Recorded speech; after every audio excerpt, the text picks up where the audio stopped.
Alright guys, right, we are going to come across a cyclist. We're up here in Bournemouth, Countryside Road.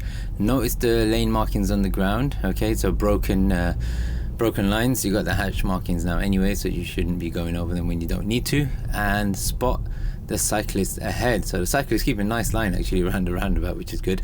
And then we've got a car on our right hand side, so the students done well. They've stopped a bit short of the roundabout, but at least they spotted the car on the right.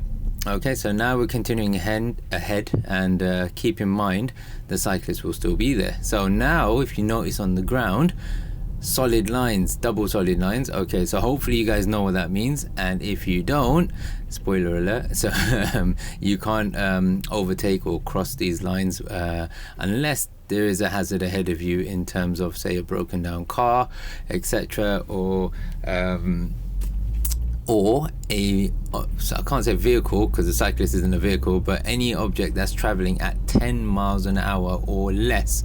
So now if you observe the speed limit on our car, so the student asked me, oh, so how fast are they going? So I said, look at what speed you're following them at.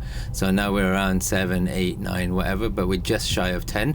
And you have to be patient because you can't see around the corner. So the students waiting, and now they can see there is a bend ahead, but it's quite far. So students gone out, and then I've asked them to accelerate more, because when you overtake you want to get it done quickly, and then they return back to the left lane, not straight away, you know, they give the cyclist a little bit of time as well, or any vehicle or object that they are overtaking. You should never come right in front. Sharp bend ahead, and then now say for example we didn't overtake before. If the cycle was ahead of us now, we'd have an even clearer run. You can see all the way down the top of the road, and that would have been an ideal chance as well now. So yeah, these are really, really important. These solid lines, you can't just overtake. You know, say the cyclist was doing the speed that we're doing now, then you'd have to just hold back and wait, really. It can be frustrating, but that's life.